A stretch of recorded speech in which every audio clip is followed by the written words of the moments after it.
thank you so much for your comments, your shares. I am so happy you like the series because it was a series that came from my heart. So I'm really happy that you're liking it. Today we're here with the woman of the cakes. And your top matches the theme. I know. So as you know, I let all my guests introduce themselves. So over to Natalie, who's going to tell you who she is and what she does. Hey guys, so I'm Natalie, also known as That Nakery Girl. The reason why I'm known as That Nakery Girl is because I created a vegan cake brand back in 2015, and from that it's been a bit of an umbrella because it's enabled me now to have this platform where I've been very lucky to be able to now create a skincare brand and a podcast too. Yes, amazing. And the last two came through lockdown, didn't they? Yeah. So absolutely amazing, because with so many people actually really struggling through lockdown, you actually launched a skincare line and the podcast. Yeah. So tell us about, obviously, what came first, the cakes, and then how did it evolve into everything else? So the cakes, that literally just started as a hobby at home, as I say, back in 2015. So it was a real niche. There wasn't many people doing what I was doing back then. Even veganism in itself, it wasn't as big as it is now back then. So I just started as a complete hobby. I've always been into health, things like that. And when I started creating these cakes, I wasn't using refined sugar. I was using like nuts, dates, things that really make you feel good and nourish your body. And also like really satisfying as well. So that was always at the core of like the branding for the Nakery. And as it started to grow, it made an Instagram page, and even Instagram wasn't that popular back then, so the page just started to grow and grow, and now it is what it is today. And we've got a very loyal following, a very loyal customer base, which I'm really grateful for. And we've recently just moved into the shop here, just over a year ago. Yeah, true. Yeah, remember that. Yeah. And so the cakes are amazing. If you've never been, you need to calm down and try my personal favorite, which is a peanut butter jelly bar. Yeah, that's a real popular cake. That's been on the menu since like day one. It's absolutely amazing. But don't try anything. Try them all.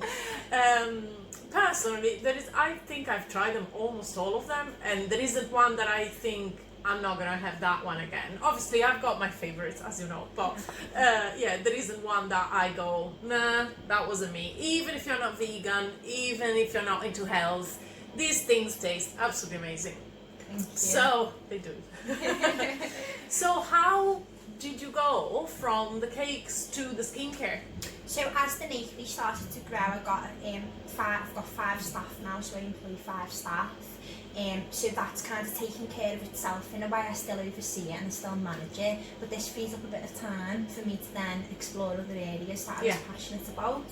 During lockdown, skincare, natural skincare is something I've always really loved, but during lockdown it was something that I started to delve into a bit deeper. And I started to create all products myself because I had the time to be able to do that, and then people just started showing interest through Instagram. I've always been quite vocal and quite open with what I'm doing, and the idea just came to me about the skincare, and I just thought there's no better time really than for me to just do this. So I just done it, and the response has been amazing and people have been loving it. Fabulous. How did you go about? Because if I was to think about a skincare product, I wouldn't know where to start. I wouldn't know how do you make it, or so did you look into this prior to this, or did you just decide that you wanted to do it and just research them? Went for it. So the beauty with what I'm doing with Nakey Skin is people actually buy the kit off me and make it themselves at home. So all I'm really selling is like the dry herbs, and that's all fine. The moment you start putting products together, like actual creams and stuff, that's where you need to go, like licensing, things like that. So the beauty of what I'm doing with it is I'm basically just selling people the ingredients, all measured and weighed out, ready to make their own face masks at home, and people have just been loving the results. So and I suppose we've been using herbs and whatever comes from nature for our skincare for centuries before actually the big companies came out and said, no, you have to buy this cream now. So I suppose especially women have got a very long tradition of using what's out in nature to like patch ourselves up as best as we can. Definitely, it's the best thing. Like all these expensive brands in like glossy bottles, and they have all these like claims that they're gonna, you know, reduce wrinkles, and it's all these pressures from society that you need to look a certain way. And you know, I just stripped it right back and thought, nature, it's a way for us to reconnect with nature, because we became really disconnected from nature. I agree. So using these herbs and giving thanks for these herbs to Mother Nature and Mother Earth is a great way for us to reconnect. And I think it was a good time during lockdown, because I think lots of people I know actually started going out walking again and going in parks and in forests because they had the time, and decided that now that we're going kind of back into normal life or whatever, they kind of decided that that is gonna keep being part of the routine. So it's a big thing, isn't it? So it was a good time. So where does the podcast sit? So the podcast is something that I've wanted to do for a few years now.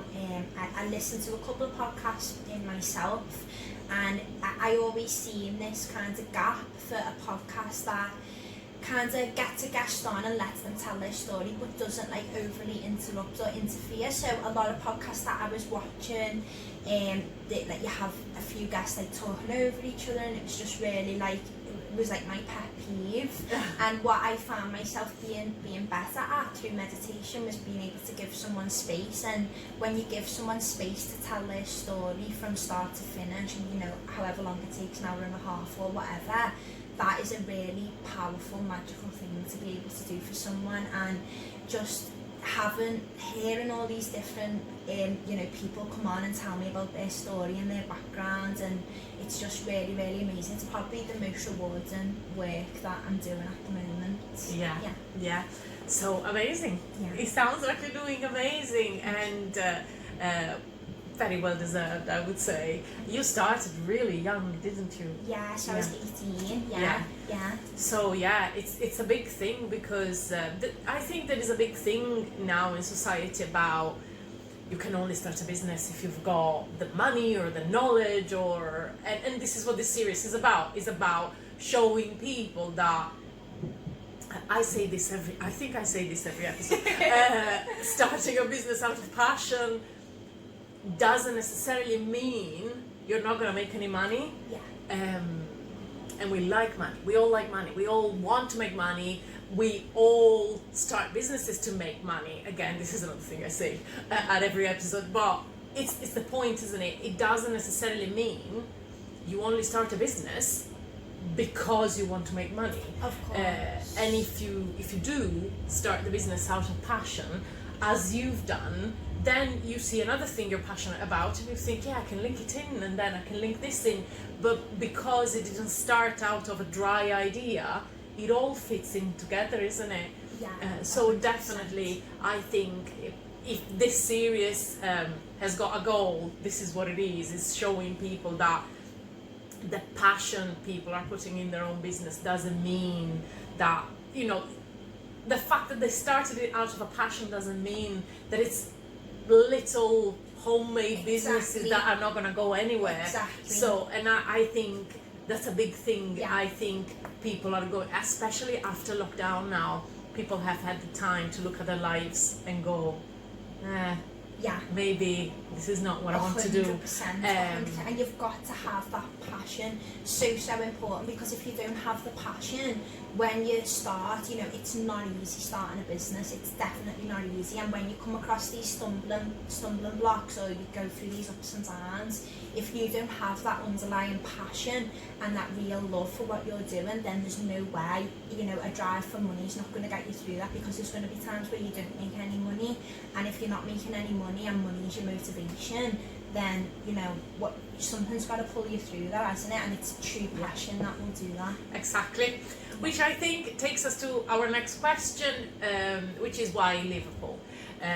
Obviously, you started a business, and you said it yourself, it was a real niche when you started? Because now Liverpool is really big on vegan and really big on organic, and I think people in general, not just in Liverpool, are going towards a healthier, more natural lifestyle. But when you started, which was 5 years ago, it wasn't a thing, was it?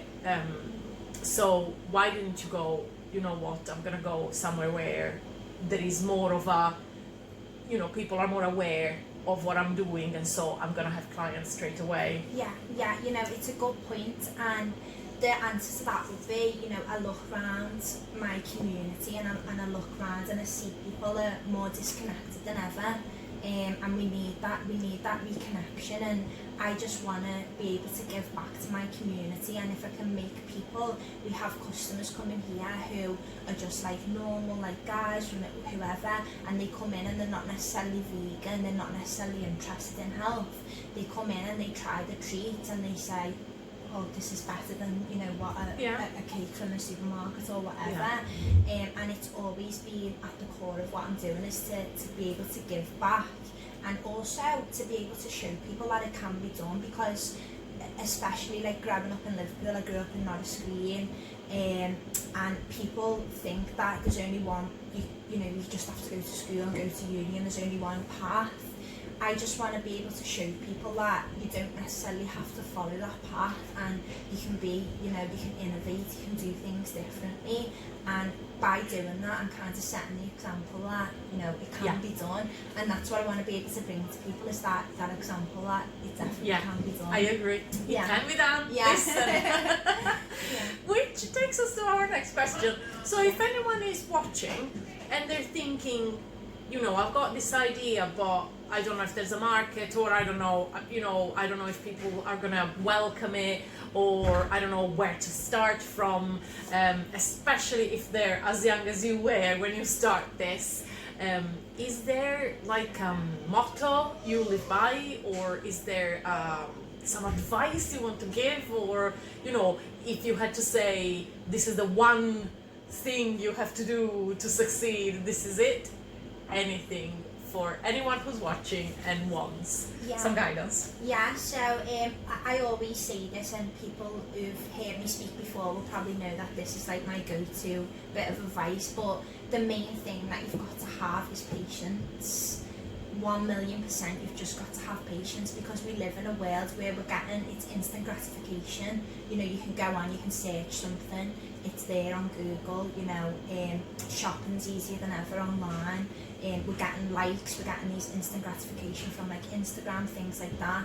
In the business world, things don't always, it's never easy, as I've said before, so you've got to have patience to see it through, because if I wouldn't have had patience, I mean, I probably could have quit like 2 years ago, because we've been through that many things that I probably would have quit there and then, but having that patience and having that longevity is what really keeps you going, and then you're going to reap the rewards in the end. I like that. And the instant gratification is the thing. I can see it, especially I've got a son who's 11, and I can see it in them, and when I look back, I think I don't have the life experience, because when I was a kid, everything was, we had a conversation the other day about a phone. I collect vintage phones. And we had this conversation about this phone, and he said, so if I had to call you on this phone, and he started dialing in my number, and like at the third number, because the phone has to go all round and then all back, no patience already. It's like he dialed in 3 numbers and he was like, this is too long, and it went away. Literally, that's one of the things that we're kind of losing, is that patience. And in business, that's something that's definitely a key to success, is having patience. I love that. Fabulous. So listen, if people are watching and they've never been here, or they don't follow you on social media, where do they come to get the cakes? Where do they get the skincare? What's your social media, etc., etc.? Okay, so I have 4 Instagram channels. So we have the Nakery, so that's all the vegan cakes. Nakery Skin, which is the skincare. Naked Truth _podcast is the podcast, and then you can find me over at that Nakery Girl, and I'm always happy to answer any questions or give any advice where I can. Fabulous. And if they want cake, where do they come? Yeah, come to the Nakery at 44 Berry Street in Liverpool city centre, and you can also check out my YouTube channel, which is that Nakery Girl, if you want any recipe videos, if you want to watch the podcast, or see any of my vlogs. Fabulous. Thank you. Listen, thank you so much. It's always a pleasure. And now I'm going to go get cake and I'm going to leave you there.